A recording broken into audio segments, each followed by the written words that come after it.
Now less than 5 days away from the season opener against the Broncos, will the Seahawks have Connor Williams, Uchenna Nwosu, and other key injured players? We'll be breaking down the latest out of the VMAC on our first matchup Wednesday of the 2024 season here on Locked On Seahawks.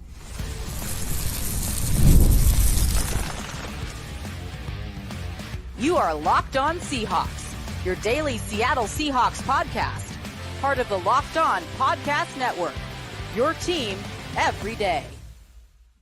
Greetings, 12. This is Corbin Smith, host of the Locked On Seahawks podcast, your daily Seahawks podcast, part of the Locked On Podcast Network, your team every day. Glad to be joined here on the first matchup Wednesday of the 2024 season by my co-host in crime, Rob Rang. And a special thanks to all the 12s who are tuning in, whether you're down in Sacramento, California, or across the globe in Bangkok, Thailand. We greatly appreciate each and every one of you for making Locked On Seahawks your first listen 5 days a week. The regular season is upon us today. The first real prep practice for the Seahawks on a Wednesday. We got our first official injury report coming out of the VMAC as well. We'll dive into that. And most importantly, the 6 key battles to watch when the Seahawks and the Broncos tangle at Lumen Field on Sunday. Brought your way courtesy of FanDuel. Now through September 22nd, all FanDuel customers can bet $5 and get a 3-week free trial of NFL Sunday Ticket from YouTube and YouTube TV. Visit FanDuel.com to get started. Now for your lead story here on our Wednesday edition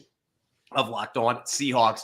We have officially arrived to the regular season. You know that it's the regular season when the first injury report drops. In the preseason, you don't get that luxury, and it's understandable why teams don't have to do that. A lot of the players that are on the roster aren't even going to be on the roster when the season starts, and most of the starters are not playing in those games. But now it's the real deal. The bullets are going to start flying, and for it being week one, the Seahawks, on one hand, they've got a couple pretty important players that could potentially be out this week, but it's still a pretty clean injury report going into this game. And the most notable ones, Uchenna Nwosu and Connor Williams, which looks to be a mixed bag coming out of today's practice. Yeah, that was one of the things that I was very encouraged by, Corbin, when Mike Macdonald, of course, had his press conference today, and he sounded a little bit coy when asked about the center addition Connor Williams, but also, kind of at least led me to believe, just kind of reading through the tea leaves, that Connor Williams might be on the field for the Seahawks in this game. And I think that is a massive addition to their squad. He is not listed on their injury report at all. And so to me, that is where you have to start it off. But for those of you who are not watching on YouTube, and thank you, whether you're watching or listening, if you're watching on YouTube, you can see it yourself. If not, let me just list who is listed as out as far as practice for Wednesday. This does not necessarily mean that they're not going to be playing in Sunday's game, but obviously if they are out on Wednesday, then that is a suggestion they may not be available. The only 2 players who were listed as out for the Seahawks are Uchenna Nwosu and the tight end Pharaoh Brown. We've talked about them a lot. Limited practices with Noah Fant, Tyler Lockett, Draymond Jones, and Rayshawn Jenkins, and a full practice, as I mentioned before. To me, the biggest news of today is the fact that the center, Connor Williams, was a full participant in practice. Sounds like he is trending towards starting for the Seahawks in their 2024 debut. The Seahawks might be trying to play this coy and have some gamesmanship, but if they were really wanting the Broncos to think that Connor Williams may or may not play, at least have him be limited in some capacity. The fact that he is not even listed as a full participant, they just don't have him on the injury report at all. That tells me he is playing in this football game, barring some unexpected setback during the week. And the Seahawks have handled this with great caution. They didn't play him at all in the preseason, even though he was trending towards being able to play on the practice field. They gradually got him his reps, and now he's getting a lot of those snaps during practice. Now it's regular season. We don't get to see after stretch what happens out there, but the fact that he is not listed at all, that to me says that Connor Williams is indeed playing in this football game, which would be a huge addition to this offensive line, especially without Abraham Lucas, who's going to miss at least the first 4 games on the reserve PUP list. As for Uchenna Nwosu, I was reading through the tea leaves on Mike Macdonald's comments on him, and he basically insinuated, well, you would think, since we're not putting him on injured reserve, that we think he's going to be back in the first 4 games, but he didn't really give any other updates on that. I would not rule him out for playing on Sunday at this point, just because he did not practice today. Do I think he plays? I'm trending more 75%, 25%. No.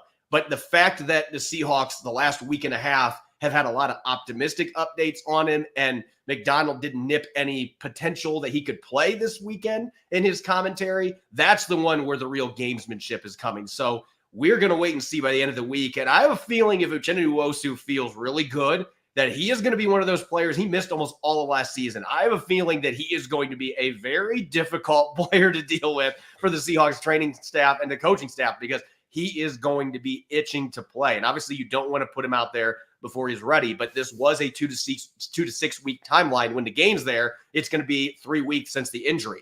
So he's still going to be on the early side, but not the earliest side.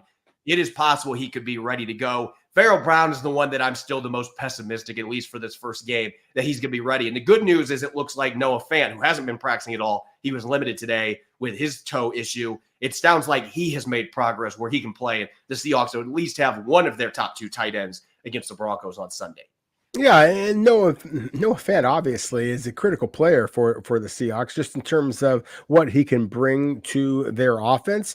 And as you mentioned before with Uchenna Nwosu, I mean, you know that he is going to be chomping at the bit to be able to get back onto the field for the Seahawks, given the fact that he missed so many games a season ago. And Noah Fant, of course, the former first-round pick for the Denver Broncos, there's some revenge factor there. He's going to want to get onto the field for Seattle as well. So, again, I think that this is generally a very optimistic injury report for the Seahawks at this point. And I think that it's just going to lead to the belief that Seattle should be able to escape week 1 with the victory. I think when you look at the way some of these players have been trending, Tyler Lockett, I can't remember the last time that he practiced much. He's been dealing with a thigh issue. And he even told reporters earlier this week that the team was just being cautious. They wanted to make sure that he was ready to go. I'm expecting he is going to play. Draymond Jones, they've had him in bubble wrap since he retweaked that hamstring a few weeks ago in Tennessee. They're hoping he's going to be ready. And Rayshawn Jenkins, we've heard very little about, but everything that I have heard suggests that he is going to be on the lower side in terms of how long he's going to miss, if any time. And so I think tomorrow's injury report will be telling. If any of those players move up to full participation, I'm going to feel really good about their chances to play on Sunday, even if they're limited. A guy like Tyler Lockett, we have seen him play so many games when he has missed practice time and been limited over the years. The Seahawks know that he's one of those guys. He's in year 10. He doesn't have to have those reps necessarily. He can go out and play football in his sleep. So those kind of players, I still wouldn't be worried. If somebody like a Noah Fant is still limited in a couple of days, we know toe issues can be things that can linger for a while. That might be one to keep an eye on. Calf injuries can be difficult. We've seen the Achilles injuries that come off of those. So the Seahawks are going to want to make sure that Rayshawn Jenkins is good to go too. But overall, to me, this is a very optimistic injury report, starting with Connor Williams, who making it back for week 1 after he tore his ACL last year in December. And I'm just going to be honest, Rob, I've watched this injury in the last couple of weeks. I watched the TV copy when it happened in December, and it was a gruesome injury. This did not look like your typical clear-cut ACL tear. For him to be back and moving the way that he is right now, that is a testament to the work that he's made. And there's just some guys, we saw it with Adrian Peterson back in the day, some dudes just are like Wolverine. They just heal faster than everybody else. Connor Williams seems to be one of those guys. So this is a miraculous recovery, and I think he is primed to play. But in fact, I'm going to go as far right now. We'll see what happens, but I'm going to go as far as say I will be stunned if he does not start this football game for the Seattle Seahawks. The fact that he is not even on the injury report, to me, that is a telling sign. He is trending definitely in the right direction to play for the Seahawks, and we'll see what happens on the other injury fronts, with Uchenna Nwosu obviously being the biggest question mark as a key member of that Seahawks defense. When we come back, I hope our listeners are understanding this. Rob, we live for Matchup Wednesday. Like in the offseason, there's nothing that is more demoralizing than not having Matchup Wednesday. The regular season is back. It is time to dive into all the key matchups. We are going to start with the Seahawks and Mike McDonald's team on defense going up against the Denver Broncos. That's coming up next here on our Wednesday edition of Locked On Seahawks. You've heard about us talking about FanDuel, America's #1 sportsbook. Well, we have something a little different for you. Now through September 22nd, all FanDuel customers can bet $5 and get a 3-week free trial of NFL Sunday Ticket from YouTube and YouTube TV. With a YouTube TV base plan, you'll be able to watch every regular season Sunday afternoon out-of-market game, and all you need is a Google account and a current form of payment. You can cancel at any time. Bet on everything on FanDuel, from Geno Smith's MVP odds, which right now are at plus 10,000 to Byron Murphy II's Rookie of the Year odds at plus 1,400, or even Uchenna Nwosu winning Comeback Player of the Year at plus 25,000 odds. Just throw in a $5 bet and you'll get a 3-week free trial to NFL Sunday Ticket from YouTube and YouTube TV. Just visit FanDuel.com and download America's #1 sportsbook. Welcome back to the Wednesday edition of Locked On Seahawks. This is your host, Corbin Smith. Glad to be joined by my co-host in crime, Rob Rang. And a special thanks to all the 12s out there. Thank you for tuning in to Matchup Wednesday, the first of the 2024 season. And as always, thanks for making Locked On Seahawks your first listen 5 days a week. We greatly appreciate it. The new Locked On NFL is here. Locked On NFL is now 2 shows every day. First, the madman that is Tyler Rowland kicks off your morning with a double shot of NFL espresso, and then stop by the barbershop with my good friend Tony Wiggins for some real NFL talk. Add in the Locked On local experts, and you get unprecedented NFL insight, hot opinions, detailed breakdowns, all in under 30 minutes. It's the new Locked On NFL, and it's twice a day. Make sure you're listening again to the madman Tyler Rowland and the barber Tony Wiggins, and make sure that's your second listen with the new Locked On NFL on YouTube or wherever you get your podcasts. As I have been saying for, it feels like months now, I feel like, I know I'm making a lot of X-Men references, but I feel like Wolverine on that meme where he's looking at the picture of his former self. For me, the picture is Matchup Wednesday. I've been longing for Matchup Wednesday. Well, guess what? It is our first Matchup Wednesday of the season. And Rob, I know you share the excitement. This is our favorite segment that we do on this podcast. And we've made a lot of changes the last 3 or 4 years to try to mix things up. But this is one thing, you don't break up perfection. So it's time for Matchup Wednesday. Let's look at the Seahawks defense going up against Sean Payton and the Denver Broncos offense, now orchestrated by a rookie quarterback in Bo Nix. And I know there's one matchup in particular that you have just been eager to get to going into this show. So let's start it off with the Seahawks D-line against the Broncos interior O-line. Yeah, exactly. And that's where you have to start the conversation. I mean, if Seattle can make the Denver Broncos one-dimensional and Bo Nix has to throw his way into Denver scoring points, then I think that Seattle is very likely to earn a victory. That said, of course, as we talked about all throughout the offseason, this was a Seahawks run defense that was horrific a year ago. And Bo Nix can run himself. And certainly when you look at the depth and the talent that the Broncos have at the running back position, as well as the interior, their entire offensive line. But I want to focus in on the interior of the offensive line. Obviously, the Seahawks brought in a brand new head coach. They brought in a new defensive system. They brought in a new nose guard. And that's where I want to start the conversation is, can Jonathan Hankins be able to hold up against a quality center in former University of Washington product Luke Wattenberg, as well as the 2 guards opposite him, the left guard, the appropriately named Ben Powers, and then Quinn Miners, who you and I were both very high on throughout the draft process. It's certainly more than just Jonathan Hankins. I want to see what Leonard Williams is able to do after the Seahawks decide to bring him back. I personally still believe that the best all-around defensive lineman that the Seahawks employ is number 90, Jaron Reed. He was that guy years ago. He's still that guy now.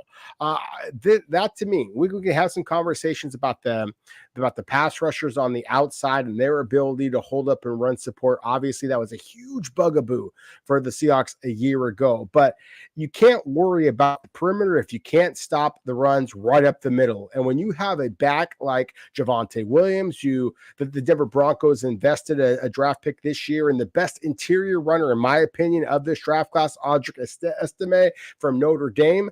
That to me is going to be where the Denver Broncos are going to try to attack Seattle. They want to see if Seattle has in fact improved their run defense. So look, all the more interesting matchups that we're going to be talking about a little bit later. I say interesting from a fantasy football perspective, but if the Seahawks can't stop the run, then all of our postseason hopes and all this talk about the Seahawks starting this season 1-0, they're going to all be flushed down the toilet.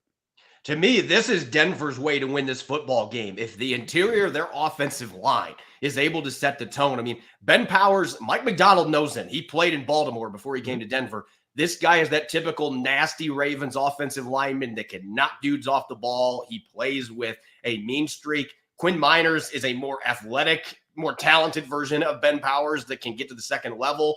He can move on pulls. And oh, by the way, he's country strong. He's a legitimate country strong dude that is going to blow you up. And even Luke Wattenberg at center, you can look at the pre-draft testing a few years ago. This guy is not going to impress you with his movement skills, but he is a really good football player that plays with physicality, and he gets after it, and he's got the communication skills down. If the Broncos are able to win up front and the Seahawks don't show any more resolve than we've seen from them the last couple seasons against the run, Denver's got a chance to come in and make this game ugly early because they have the pieces in the interior, and I like their running backs. I still think Javonte Williams has the talent to be a top 10 runner. He was just set back by that ACL tear he suffered a couple years ago. He has not been able to quite get back, but everything I'm hearing is 2 years removed from that now, we are seeing the UNC version of Javonte Williams, and he is going to be looking to blow people up. He runs with his face mask, much like Marshawn Lynch did. So that really leads into the second one here because the running backs, I look at Denver and what they do running the football and also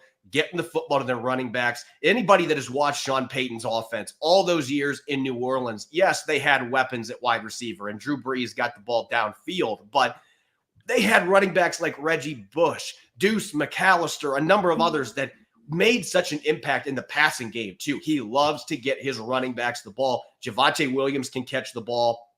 Broncos have a couple of other running backs that certainly have the ability to do damage with the ball in their hands as receivers as well. He'll slide some of these guys out into 5 wide and have them run routes. The Broncos have the versatility to be able to do that. And you are going to try to stress Seattle's linebacking core. You've got 2 brand new starters. Yeah, Jerome Baker's played a lot, but not recently. He's been out most of training camp. Tyrell Dodson is really a first-time starter this year for the Seahawks after being a backup in Buffalo. Tyrese Knight is a rookie that's never played a regular season snap that's waiting in the wings. If I'm Sean Payton, I'm saying, I'm going to attack this group. I'm going to get my running backs in space against them. We're going to get that running game going and attack these guys and hope that we can make them miss, hope that we can get some missed tackles. To me, this is the other thing in this game. If you can shut Denver's running game down and limit their explosive plays, whether on screens or quick tosses out to the running backs, if you can do that, it really bottles up a lot of Sean Payton's offense. But that is going to be easier said than done. And they're going to be challenging these new linebackers for the Seahawks. Oh, no question about it. As I mentioned before, I really expect that Denver is going to try to attack the interior of Seattle's run defense specifically. But I also think that they are going to be taking advantage of the speed that they have behind a Javonte Williams. Like whether it be Chase McLaughlin, whether it be Blake Watson, they've got 2 running backs, Corbin, who are legitimate 4-3, low 4-4 kind of guys. And when you have a outside linebacker, for example, I know that he's listed as an inside linebacker, but his game is all about the outside and Jerome Baker. And then, of course, Tyrese Knight. The fact that he not only is a rookie, that a lot of his time at the college level was playing as a pass rusher, then, the Seahawks are going to have to prove that they're able to cover running backs out of the backfield as well. And so that to me is going to be a fascinating matchup. It's not as important, in my opinion, as just stopping the run, as simple as that may sound. I also believe that the Broncos are going to be taking advantage of screens. They're going to be taking advantage of the speed of their running backs and the question marks that anybody should have about Seattle's linebacking core, as we've talked about. I mean, with the fact that you have Tyrell Dodson, you have Jerome Baker, and Tyrese Knight, those are your top 3 inside linebackers, and none of them, of course, took a snap for the Seahawks a year ago. None of them took a snap in Mike McDonald's defense, prior to this season. So, of course, that is going to be something that a Super Bowl winning coach like Sean Payton is going to be looking to exploit. And I think the last matchup we got to talk about here in a game chocked full of unknowns, even for week 1, there's a lot of uncertainty even for a season opener because the Broncos have a new quarterback. The Seahawks have new offensive and defensive schemes, a brand new coaching staff, a lot of new players. They are breaking in. The Broncos have lost some key pieces and brought in some new players. But it goes back to Denver's quarterback, Bo Nix. You never know what you are going to see from a rookie quarterback going into his first regular season game. Throw the preseason out the window. Not that it doesn't have value, but you're playing against starters now, young man. So you got to see how he fares. And Sean Payton's going to do everything he can to try to help his quarterback be successful. Nick's is going to get the football out quickly. But I want to look more from a mental matchup here. We just looked at 2 matchups that are all about the physicality and the want-to, the toughness. I want to see how Bo Nix handles what the Seahawks secondary is going to be giving him with the high IQ players they have back there, most notably Devin Witherspoon and Julian Love. Witherspoon's ability to move all over the formation and wreak havoc, whether in the slot, playing as like a linebacker in the box, press cover corner on the outside. You can do all kinds of fun things with Devin Witherspoon, and he's excellent at timing up blitzes. He's really good at communicating. He knows what offenses are going to be running. So is a player like Bo Nix, who has never played against somebody like Devin Witherspoon, at least from the NFL level, how is he going to respond to that when he has this first moment where, oh, I did not expect that player was going to be here. And then, oh, there's Devin Witherspoon. Julian Love is going to do the same kind of things, being a former Notre Dame guy, one of the smartest players in the NFL. And the Seahawks in this scheme are going to move him all over the place. The pre and post snap, disguising the sim blitzes, mixing in the regular blitzes.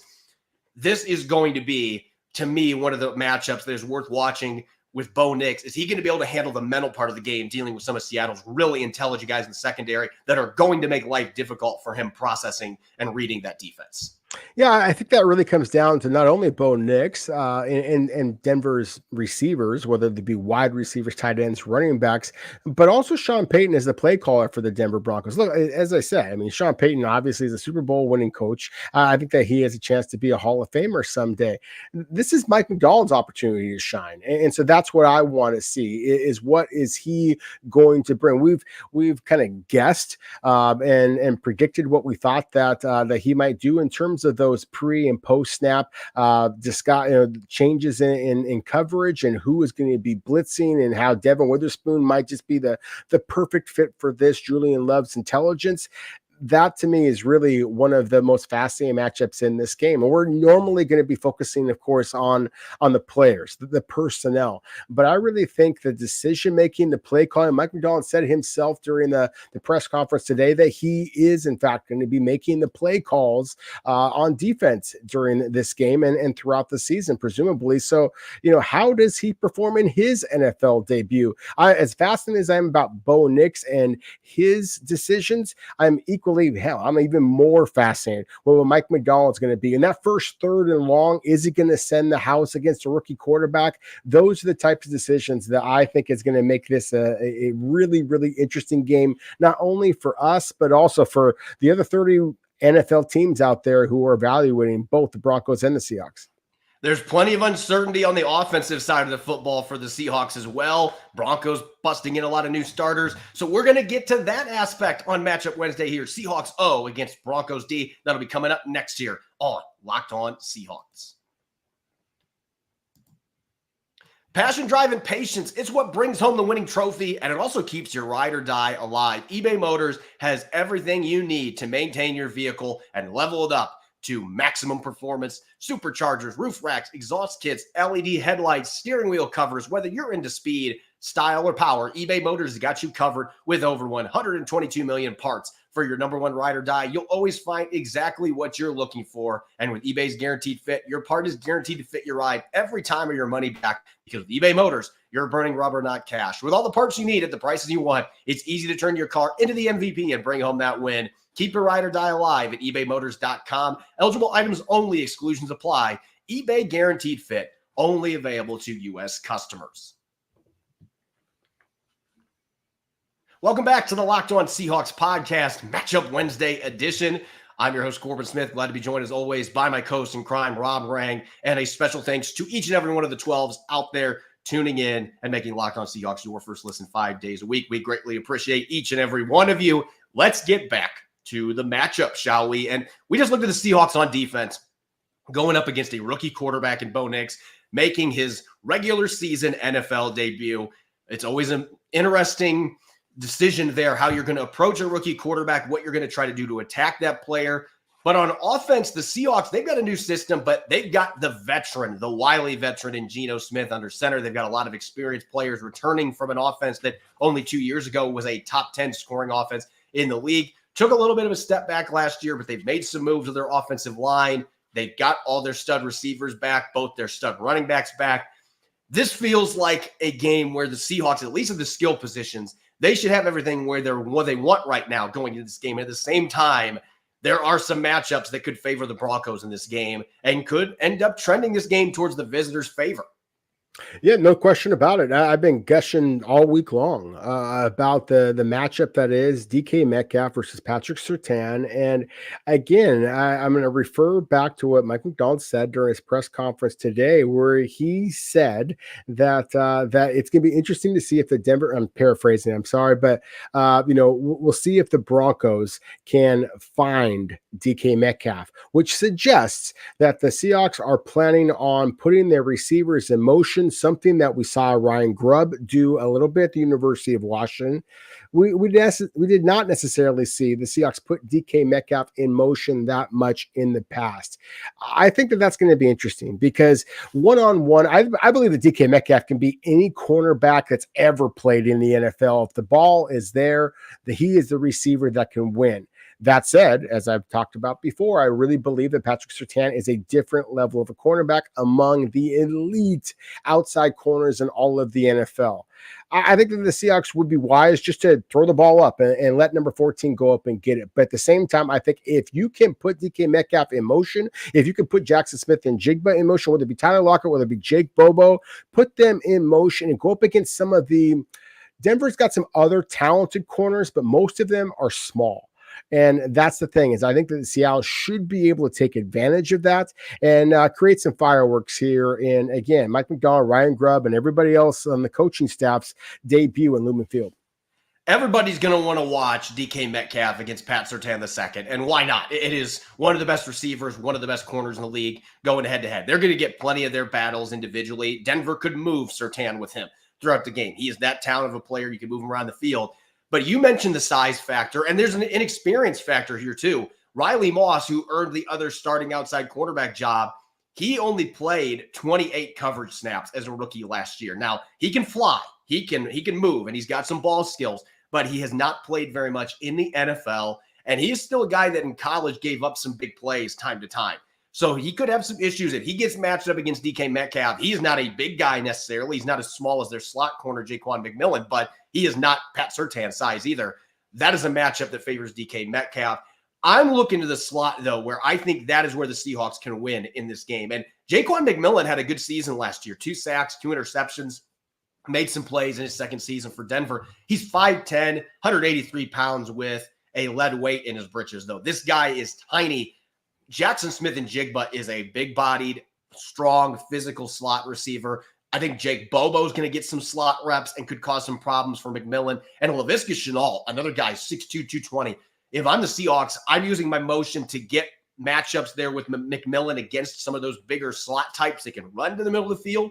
And I'm trying to carve up Denver's defense that way. And then they got to make adjustments, and then I can take my shot to DK Metcalf or to Tyler Lockett on the outside. I feel like that is where the Seahawks may have the biggest advantage here. I'm looking at those other corners. There's some talent, but there's a lot of inexperience, and there's not much size. I feel like Seattle's got some advantages there that they can take advantage of. But at the end of the day, it isn't going to matter about those matchups if the Seahawks cannot protect Geno Smith. And most notably, Denver's got a pass rushing group, an edge rushing group that I think is one of the more underrated ones in the league. Statistically, they were middle of the league last year, but I like the additions they've made. I like the progress and where their players made. This is a matchup that I believe on offense for the Seahawks is the most important one. We saw Charles Cross struggle at times last year coming off that toe injury early in the season, but he's had a great training camp. He's going to have to deal with a powerful edge rusher in Zach Allen. You're going to have Baron Browning.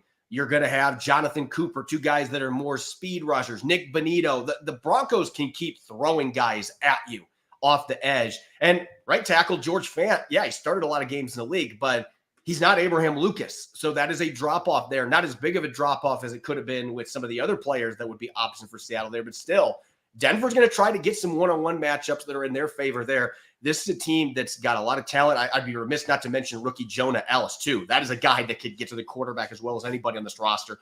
Denver has got a super deep depth chart at the edge position with a number of different skill sets. That pressure is going to be on the tackles. Can you keep those pass rushers away from Geno Smith consistently enough for him to get the ball to his playmakers and take advantage of what should be some advantages in the passing game? There should be some advantages, but you are absolutely correct, I think, in identifying or the challenges that the Broncos' versatile pass rush is going to present the Seahawks. Even I think the Seahawks are fortunate, frankly, that this is a home game to start things off, because the fact that you have George Fant start the right tackle position, I believe that George Fant's a quality starting right tackle in the NFL. I don't believe that he is one of the elite right tackles in the NFL, however. And that's the thing, is the Broncos are going to be kind of mixing and matching and doing some different things to try to create some confusion, try to create some pressure off the edge, try and force Geno Smith to step up into the pocket. That is going to be one of the huge things that I think that you're going to see is a difference between the way that Denver calls the game offensively and the way that Seattle does. What we have seen with Ryan Grubb in the past, and it remains to be seen if that's what he's going to do in this game, in his NFL debut as well. But what we've seen in the past is that when he wants to throw the ball, then typically he has his quarterback hang on to the ball for a while. And, I highlighted Jonathan Cooper a couple of days ago, and he, to me, is the pass rusher that the Seahawks have to be the most worried about. In yesterday's show, we were fortunate to have, a football celebrity in the Senior Bowl executive, Jim Nagy, ask us about who is going to, be the edge rusher between Boye Mafe and Derek Hall, who's going to be the guy that might get 10 plus sacks. I think that the Broncos have a guy in Jonathan Cooper who already made that massive jump. Last year was his first year as a full-time starter, had 8.5 sacks for the Broncos. I think that he is a 10 plus sack guy just waiting to happen. And so the matchup between he and whether it be Charles Cross or whether they flip him and he is going up against George Fant. Baron Browning is another good one. You mentioned Nick Bonito. You mentioned Jonah Ellis, a couple of players that was very high in the college game. I really think, though, that Cooper is the one that you got to slow him down. And perhaps one of the ways you might be able to do that is to get the ball out of Geno Smith's hands a little bit quicker than we saw Michael Penix Jr. To get the ball out of his hands all those years with Ryan Grubb at the University of Washington. To me, we have to cover a chess match here because we talked mental game last segment, and I think we got to finish with that again here because Geno Smith, he is the savvy vet. He is now in his 12th season. The guy has played a lot of football, even with all those years of the backup. He's played a lot of football. He has learned a number of different offensive schemes. He's seen everything schematically. Now that he's practiced against Mike McDonald, all the training camp at OTAs, he has seen pretty much everything. The Denver Broncos don't have Justin Simmons in their secondary anymore, and that was their quarterback on defense. Brandon Jones, who they got from the Miami Dolphins, had a solid year in Miami last year, but he hasn't done anything. He's been hurt. Has not done anything, might not be able to play in this game. We don't know that yet. And then PJ Locke, he started last year, had some numbers, but he's also a small guy at 5'10", 202 pounds. Can you physically get him in the run game? I think you can. If you imagine him get some tight ends, Noah Fant could cause some real problems for him. Some of the big receivers Seattle has. I'm looking at this from Geno Smith and Ryan Grubb in a chess piece type situation. Are you able to move those pieces around so that you can take advantage of the fact that the Broncos are basically busting in 2 new starters at the safety position, and one of them has not really played at all in training camp? It's very similar to Jerome Baker at the linebacker spot. If I'm Ryan Grubb, I am highlighting that and thinking there could be some shot plays if I time those up and I scheme to get to those shot plays. We're not going to be able to do it a ton in this game probably, but there's going to be opportunities to get those safeties out of position and get the ball downfield. Play, as Pete Carroll liked to call it, a little bit of rope-a-dope, have those short passes, get the ball out of Geno's hand, and then, okay, we got a safety biting. Let's take advantage of it. To me, that is going to be key for Ryan Grubb in this first game to show that he is ready for this opportunity as an NFL coordinator. Get your quarterback some advantageous matchups against safeties that have question marks. Yeah, no question about it. The injury question facing Brandon Jones, to me, is one of the real kind of storylines of this game. That is as you just mentioned, it is a new starter for the Broncos. He's a free agent from the Miami Dolphins, and he was a quality player there, but he wasn't a superstar. And Geno Smith, in the precision and the courage, frankly, that he has shown as a deep ball passer, just knowing Seattle's big play wide receivers, I think that's going to be a matchup they're hoping to be able to exploit. I believe, based on what I saw at the University of Washington and previous stops in his college career, that Ryan Grubb wants to attack down the field. Geno Smith and his wide receivers want to do that. If that does not work, then I really do believe that the tight end position we talked about before, Noah Fant is coming off of the injury. Pharaoh Brown is coming off of the injury. I think the tight end position could be something that's interesting as well. It's not just, it doesn't have to be over the top necessarily. It could be the deep middle in that's been some of the deep crossing routes, deep post routes that I have seen over the training camp that the Seahawks have taken advantage of. That could be something that the Seahawks are looking to exploit against Denver's defense as well. They are being called. We talked about Ryan Grubb. This is obviously going to be his first game as a play caller in the NFL. This is not Denver Broncos defensive coordinator Vance Joseph's first game, and he is defensive coordinator and is a previous head coach who was known for his willingness to blitz. So as you said, Corbin, I think there could be some deep shots here. The Seahawks are going to be looking to create some big plays, get the Lumen Field crowd up in arms. As always, you can follow me on X and Threads at Corbin Smith NFL. You can follow Rob at Rob Rang. Make sure to subscribe to Locked On Seahawks on YouTube and wherever you listen to your podcast to make sure you don't miss a single episode. Coming up tomorrow, it's the first crossover Thursday of the season. I'll be joining Sarah Bettinger of Locked On Broncos bright and early. Make sure you're listening live. That'll be rolling at 7:30 p.m. in the morning. Our first crossover, taking a deeper dive into Sunday's opener, Seahawks Broncos. You won't want to miss it. Enjoy the rest of your Wednesday night, and thanks for tuning in. Go Hawks.